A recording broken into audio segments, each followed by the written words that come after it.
کیونکہ آج سے تقریباً 35 سال پہلے جب محسن ملت کے ہی اشارے یا کہنے پہ انہوں نے مجھے سیٹھ صاحب نے مجھے دعوت دی کہ آپ نے ہمارے گھر میں محرم پڑھنا ہے، جبکہ نہ میں محرم پڑھتا تھا نہ کوئی معلوم ہے کہ اللہ صاحب نے فرمایا ہوگا بھائی اس کو. میں نے کہا کہ میں تو مقرر نہیں ہوں، کام یہ ہمارے گھر کی مجلس ہے، جیسے بھی آپ پڑھیں گے کوئی مسئلہ، وہاں کوئی پیر کا مجمع بھی نہیں ہے. تو بہرحال جبکہ اللہ صاحب نے بھی فرمایا، ان کا حکم جو ہے وہ ظاہر ہے کچھ بھی رد نہیں کرتا. اور ہم بھی تو میں نے جو اشرا سیٹھ صاحب کے گھر میں گھر کے ہی افراد تھے پڑھا، وہاں اسی آیا کو عنوان قرار دیا. لہذا آج بھی 35 سال بعد، اب مجھے تو پتہ نہیں تھا کہ میں بھی زندہ رہوں گا اور مجھے ان کی فاتحہ کی مجلس کے لیے وہی آیت جو ہے وہ پڑھنی پڑے گی.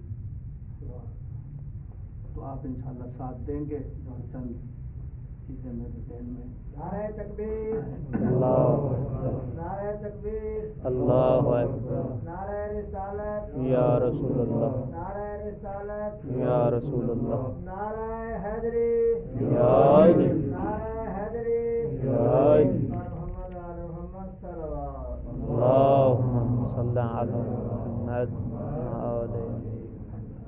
البتہ اس محرم میں اور اس میں فرق یہ ہے کہ وہاں سیٹھ صاحب کا گھر تھا، کوئی ضروری نہیں تھا کہ میں کوئی یاد کر کے ہی جاؤں. تقویٰ کا موضوع تھا، جو حدیثیں کہیں سے ملی کتاب لے کے کوئی قرآن کا صفحہ کبھی پڑھ دیا، ترجمہ کر دیا جو ذہن میں آیا. تقوی کے آثار پھر نہیں ہیں، آپ علماء ہیں، کیسے پتہ چلے کہ یہ متقی ہے متقی نہیں ہے، تقوی اس میں ہے یا نہیں ہے؟ تو آپ خود بتاتے ہیں. بتا علم، تقوی اختیار کرو علم آ جائے گا، تقوی اختیار کرو بصیرت آ جائے گی، تقوی اختیار کرو پتہ چل جائے گا حق کیا ہے باطل کیا ہے، کیا کرنا ہے کیا نہیں کرنا.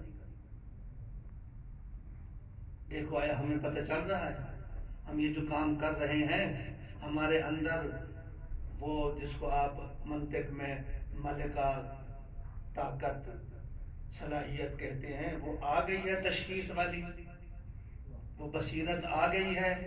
پتہ چل رہا ہے کہ یہ جو ہم کام کر رہے ہیں یہ صحیح ہے یہ غلط ہے. اگر وہ ملکہ وہ تشخیص والی قدرت طاقت آ گئی ہے تو یہ سمجھو کہ تقویٰ بھی آ گیا ہے، نہیں تو پھر کوئی تقویٰ تو فرمانا مقدس اردبیلی سے شاگرد پوچھتا ہے کہ جناب مقدس اردبیلی کبھی گناہ کیا ہے؟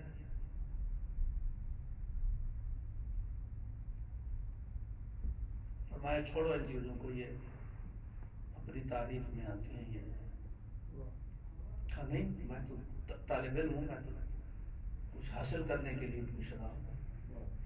فرمایا اگر حاصل کرنے کے لیے پوچھ رہے ہو تو پھر میں مقدس اردبیلی آپ کو بتاتا ہوں کہ مقدس اردبیلی نے کبھی گناہ نہیں کی.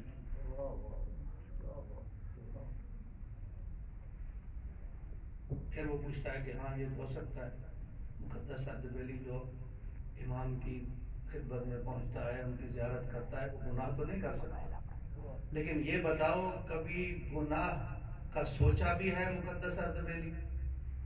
کہا مقدس اردبیلی نے سوچا بھی نہیں ہے، کبھی فکر بھی نہیں کی. یہ آپ نے یہ بزرگان نے سنا ہوا ہے، پتہ ہے آپ لوگوں نے بچوں کو بتا. شاگرد کہتا ہے یہ ذرا مشکل ہے. معصوم تو مقدس اردبیلی ہے لیکن معصوم تو نہیں ہے نا. فکر سوچ آ سکتی ہے کبھی غلط. وہ مقدس اردبیلی ہو کوئی بھی ہو پھر اس کے بعد انجام نہیں دیتا. فرمایا اچھا یہ بتاؤ کہ میں آپ سے سوال کرتا ہوں کبھی تو نے اپنی غلاظت نجاست کھائی ہے؟ کھا نہیں. فرمایا کبھی کھانے کا سوچا بھی ہے؟ کہا نہیں سوچا بھی. تو فرمایا تیرا اور مقدس اردبیلی کا فرق یہ ہے کہ مقدس اردبیلی گناہ کو نجاست سمجھتا ہے، غلاظت سمجھتا ہے. بے شک سبحان اللہ سبحان اللہ. نہ غلاظت کھاتا ہے نہ کھانے کا سوچتا ہے.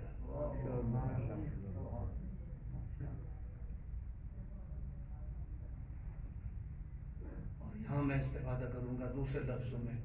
وہ فرما رہے ہیں مقدس اردبیلی وہ ہے جس میں تقویٰ آ گیا ہے، بصیرت آ گئی ہے، تشخیص کی طاقت اور قدرت آ گئی ہے. اس کو پتہ ہے یہ نجاست ہے، یہ غلاظت ہے، یہ اپنے مردہ بھائی کا گوشت ہے، لہذا غیبت نہیں کرتا. قرآن نے تو کہا ہے نا أَيُحِبُّ أَحَدُكُمْ أَن يَأْكُلَ لَحْمَ أَخِيهِ مَيْتًا. اور ہم غیبت کرتے رہتے ہیں، کھاتے رہتے ہیں، تو اس کا معنی یہ ہے کہ تشخیص نہیں ہے کہ یہ جو کچھ ہم کر رہے ہیں یہ مردہ بھائی کا گوشت کھا رہے ہیں یا جب قرآن کہتا ہے حرام نہ کھاؤ، مگر نہ ایسے ہے کہ اپنے آپ کو قتل کر رہے ہو، خودکشی کر رہے ہو، یعنی حرام کھانا زہر کھانا ہے. جب ہم حرام کھاتے ہیں، حلال و حرام کو مخلوط کر دیتے ہیں، اس کے مستحق ہیں نہیں ہیں، یہ شہریہ ہمارا حق بنتا ہے نہیں بنتا، وہ مال ہمارا حق بنتا ہے نہیں بنتا، پھر بھی اس کو استعمال کرتے ہیں، تو اس کا معنی ہے ہمیں پتہ نہیں ہے یہ زہر ہے. اگر پتہ ہو زہر ہے تو احمق آدمی بھی زہر نہیں کھاتا. یعنی تشخیص نہیں ہے، یعنی تقویٰ نہیں ہے. یہ پہلا حصہ ہے. تقویٰ ایمان والو، تقویٰ اختیار کرو. یہ تمہارا وظیفہ ہے. کس کی نسبت؟ اللہ کی نسبت. اب دوسرا حصہ جو میرا موضوع ہے آج کا، جناب سید نواز شریف مرحوم آل اللہ مقامہ کی مجلس ترحیم کی مناسبت سے.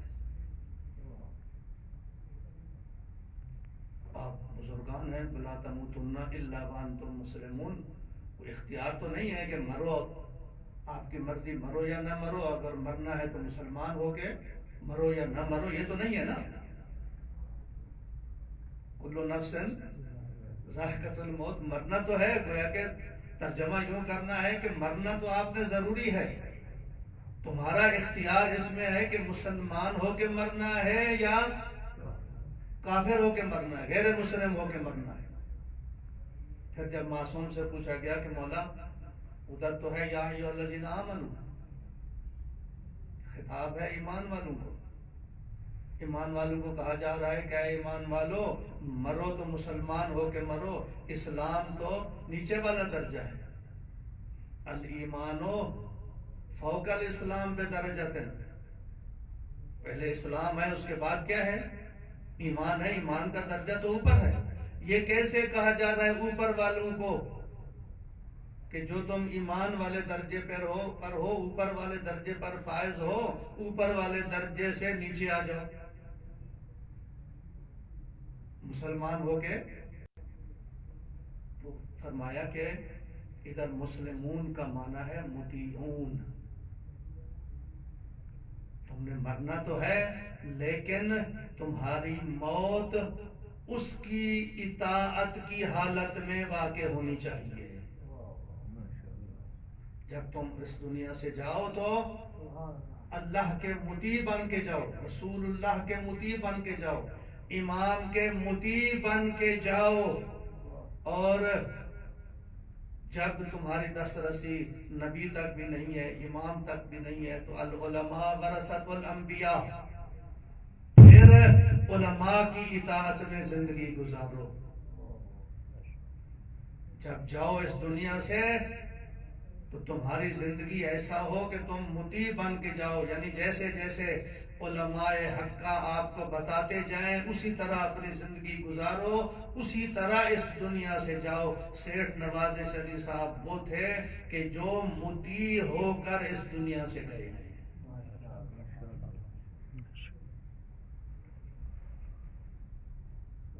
توجہ فرما رہے نہیں فرما رہے؟ ساری زندگی انہوں نے، وہ صاحب فکر تھے، سب کچھ تھے، لیکن دینی امور میں علماء کے فرمان سے ہٹ کر یوں سمجھیں کہ وہ ایک پانی کا گلاس بھی نہیں پیتے تھے.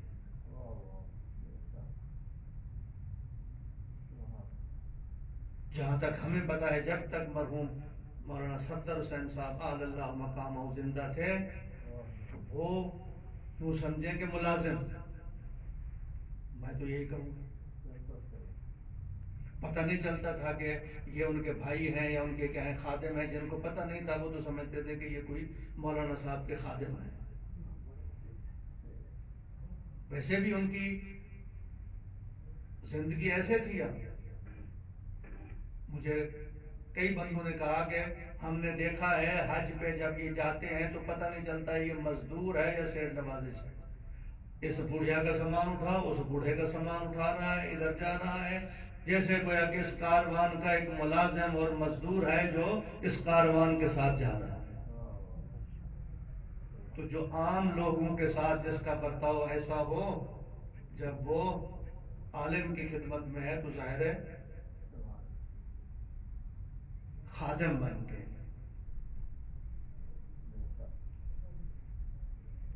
آپ حضرات میں سے کافی کچھ شاید معلوم نہ ہو کہ مرحوم محسن ملت علی اللہ مقامہ نے یہ آخری ایام اپنی زندگی کے کافی سارے سال ان کے گھر میں رہے.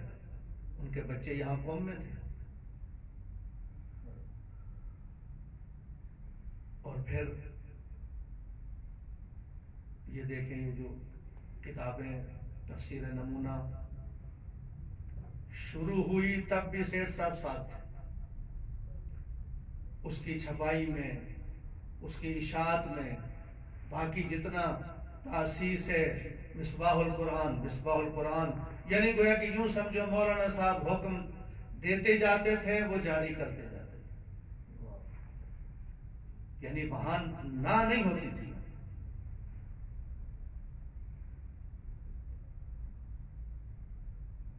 لہذا یہ جتنے کام مرحوم محسن ملت نے انجام دیے ہیں، مدارس کے